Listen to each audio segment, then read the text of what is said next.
माननीय सदस्य श्री अरविंद सामंत जी। माननीय चेयरपर्सन मैडम, वक्त अमेंडमेंट बिल 2025 पर हम अपनी विचार प्रकट करने के लिए खड़े हैं। सुबह से बहुत अच्छे भाषण भी सुन रहे हैं। मेरे मित्र रिजिजू जी ने बहुत कुछ कहा। सबसे बड़ी बात है कि मैं खुद भी जेपीसी में था और दुर्भाग्य की बात है कि जेपीसी में आखिर तक क्लॉज बाय क्लॉज चर्चा कभी नहीं हुई और यही कारण था क्योंकि जेपीसी में हमने देखा कि नॉन स्टेक होल्डर्स को भी बुलाया जाता था।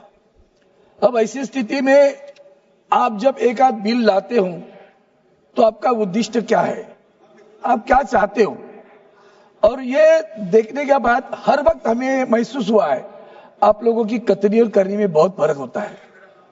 आपको जो बिल लाने में किसी को न्याय देने की प्रक्रिया नहीं है आपके मन में।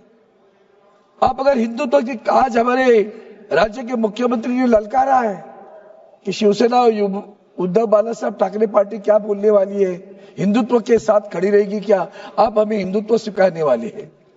अगर हिंदुत्व की बात करते हैं तो मैं आपको याद दिलाता हूं कि हाल ही में हमने जो पद्मनाभ मंदिर था उसका खजाना निकाला था।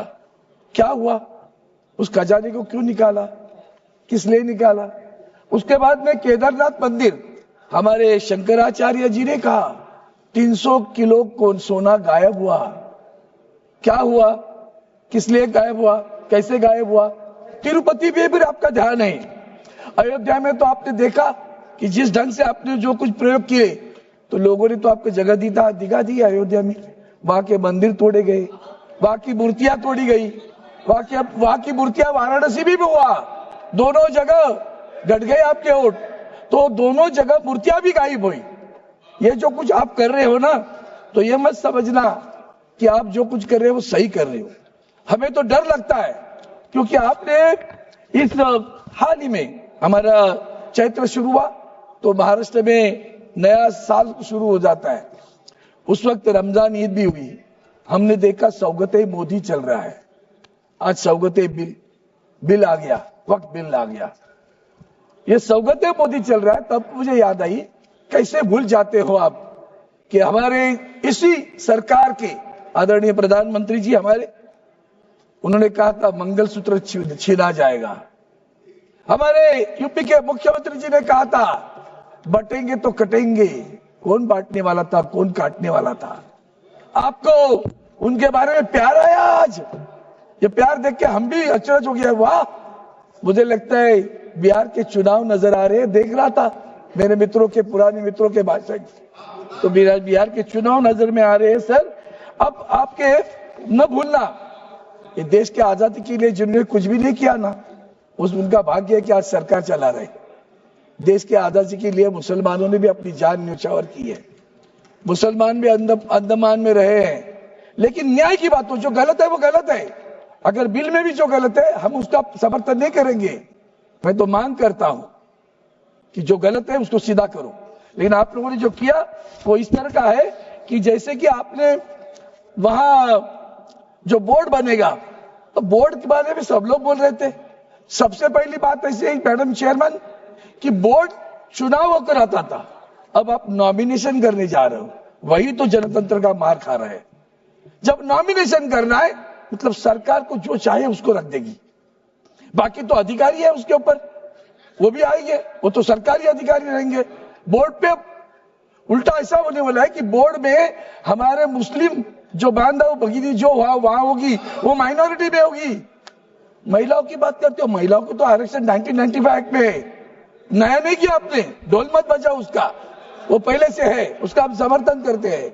लेकिन जो दो लोग गैर मुस्लिम आप चाहते हो, हमारे मन में शंका है कि क्या आपने सही दिल से लाया है, जबकि आपको मालूम है कि बोर्ड पहले चुनाव चल जाता था, आप नॉमिनेट कर रहे हो, और नॉमिनेट करने के बाद में आप क्या करने वाले हो, तो दो गैर मुस्लिम होंगे। मैं आपको विनती करता हूं, पहले तो शांति से सोच लो क्या कर रहे हो।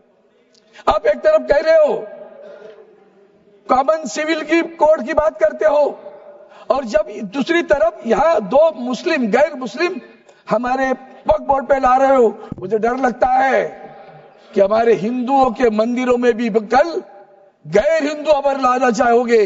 उन्होंने अभी उदाहरण बताया मंदिर का, याद रखना शिवसेना उसके खिलाफ खड़ी रहेगी। अगर हमारे मंदिर में कभी आपने सोचा भी कि किसी गैर हिंदू को उस मंदिर के बोर्ड पे लाने की कोशिश भी करोगे तो याद रखना हम उसे विरोध करेंगे, क्योंकि ये जो चल रहा है वो आगे चलकर क्रिश्चियनों पे हो सकता है, आगे चलकर जैन देरासर पे हो सकता है, आगे चलकर सिख धर्मों के गुरुद्वारा पे हो सकता है।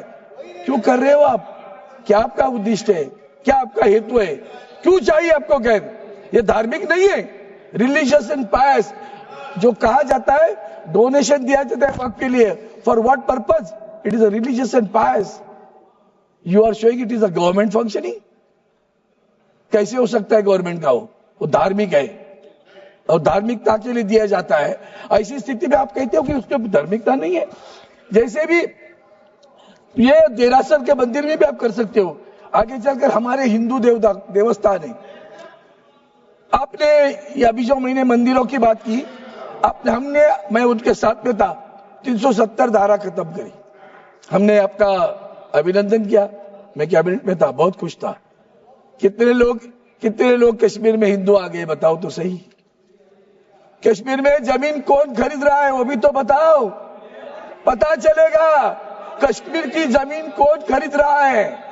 दूसरी बात, हमारे हिंदुस्तान के जो हमारे देवस्थान की मंदिरों की जगह होती है, इतनी हजारों एकड़ जमीनें, वो जमीन भी बेची जा रही है। क्या आप इसी तरह का कानून हिंदुओं के देवस्थान की जमीन बेचने वालों के खिलाफ भी लाएंगे क्या? वो भी तो बताओ, तो पता चलेगा आप सही में सेक्युलर की बात करते हो, हिंदुत्व की बात करते हो कि मुस्लिमों की बात करते हो। सर, आपके मैनिफेस्टो में क्या था? ये आपका मैनिफेस्टो पढ़ता हूं, 2010-9 में और 2014 में आपने मैनिफेस्टो लाया था। उस मैनिफेस्टो में आपने लिखा था, the BJP will examine the recommendations of the joint parliamentary committee regarding Waqf properties headed by Shri K. Rahman Khan, 2014, Deputy Chairman Rajya Sabha, and would, in consultation with Muslim religious leaders, take steps to remove encroachment from an unauthorized occupation of work properties. Further, you have said the ASI will be provided with appropriate resources for the maintenance of all national heritages sites and prevent their vandalization in any form. Today, your own people are vandalizing. In Maharashtra, they are vandalizing. Ask the ASI what is happening at Aurangzeb, what is happening at Sambhajinagar. You will come to know. And therefore, ये जो manifesto है उसके ऊपर भी हमने आपके सामने कहा है। दूसरी बात, कलेक्टर की बात आपने थोड़ा सा इंप्रूवमेंट किया, लेकिन क्या किया? फिर भी दोबारा वही किया। आपने सुबह एक अच्छी बात की कि प्रोस्पेक्टिव करेंगे, उस पे तो नहीं है। लेकिन ये जो आप कर रहे हो कलेक्टर की बात, जो अधिकारी आने वाला है वो भी आप गवर्नमेंट ऑफिसर है ना। Everybody for own cause own जज, that is not correct step, you have to correct it right now. हमने खुद कहा था कि ओरली इसके आगे कोई भी वक्त नहीं करेगा, रजिस्टर करेगा, ओन प्रॉपर्टी होनी चाहिए, पोजीशन में होनी चाहिए। हमने जेपी से भी कहा हम सुधार के लिए है, लेकिन आपका हेतु कभी सही नहीं लगता। इसलिए मैं इतना ही कहता हूं कि जिस ढंग से आपने ये जो बिल लाया है, उस बिल को देखते हुए आपका हेतु स्पष्ट नहीं होता। आपके मन में कुछ और ही है। जमीन आपको हड़प करनी है, और किसके लिए करनी है? जैसे मैंने कश्मीर में नाम लिया, जैसे मैंने जहां मणिपुर में भी चल रहा है, उसी के लिए चल रहा है। और किस किस लोगों के लिए चलता है, किन उद्योगपति के लिए चलता है, सभी को पता है। आपका उद्देश्य जमीन हड़पने का है, बाकी कुछ नहीं है, न्याय देने का नहीं है। इसलिए मैं आपको एक ही बताता हूँ, वोटों पे सच्चाई रहती है जहाँ दिल में सफाई रहती है। हम उस देश के वासी हैं जिस देश में गंगा बहती है। आप लोगों के होठों पे सच्चाई नहीं है, दिल में भी सफाई नहीं है। इसलिए तो बाद में राज कपूर को कहना पड़ा, राम तेरी गंगा मैली हुई, पापियों के पाप धोते धोते। 1000 लोग मर गए उसमें। और इसी को आगे बढ़ा के मैं कहता हूं कि आपने नारा दिया, बटेंगे तो कटेंगे, और आपने कल सौगते मोदी भेजा तो बांटोगे तो बचेंगे वाली बात आ गई है। आप बांट रहे हो, बचने के लिए बांट रहे हो, ये अच्छा नहीं है। आप अंदर धन्यवाद मन जी, से धन्यवाद। पूछो आप कि समाप्त सही कीजिए। में आपको किसी का भला करना है कि नहीं धन्यवाद। करना है।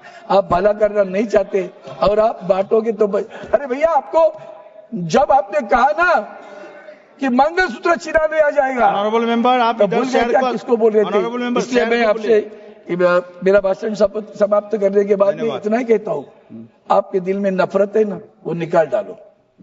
We need harmony, not the hatred. We need harmony, not the hatred. अगर हार्मनी चाहते हो तो बिल फिर अंतर्मुख होकर माननीय सदस्य श्री सोचो नीलेश कि क्या हम लंके जी। सही में मुस्लिम समाज को न्याय नीलेश देने के लंके जी। लिए। धन्यवाद सभा। एक minute, honourable member, please wait, honourable मंत्री, माननीय मंत्री जी। ने कहा अरविंद सावंत जी बैठते बैठते समर्थन किया कि नहीं किया वो बोला नहीं है, इसलिए मैं आप बिल को समर्थन करते कि नहीं करते आपने क्लियर नहीं किया। लेकिन मैं से इतना कहना चाहता हूं, पहले मुझे भी अरविंद सावंत जी का शिव सैनिक होने का, शिवसेना का एमपी होने का जैसे बोलचाल था वो क्यों बदल गए हैं? आप इंसान बदल गए या कांग्रेस के साथ हाथ मिले इसलिए आप धन्यवाद। बदल गए? पहले तो बड़ा शिवसेना का एजेंडा लेके अच्छा बोलता था, हमको भी अच्छा लगता था। Honourable member Shri Nilesh Lanke ji, Nilesh Lanke ji, please start. आप शुरू करो। ऑनरेबल मेंबर, आप प्लीज बैठिए, बदल गए। प्लीज बैठिए, आप बैठिए।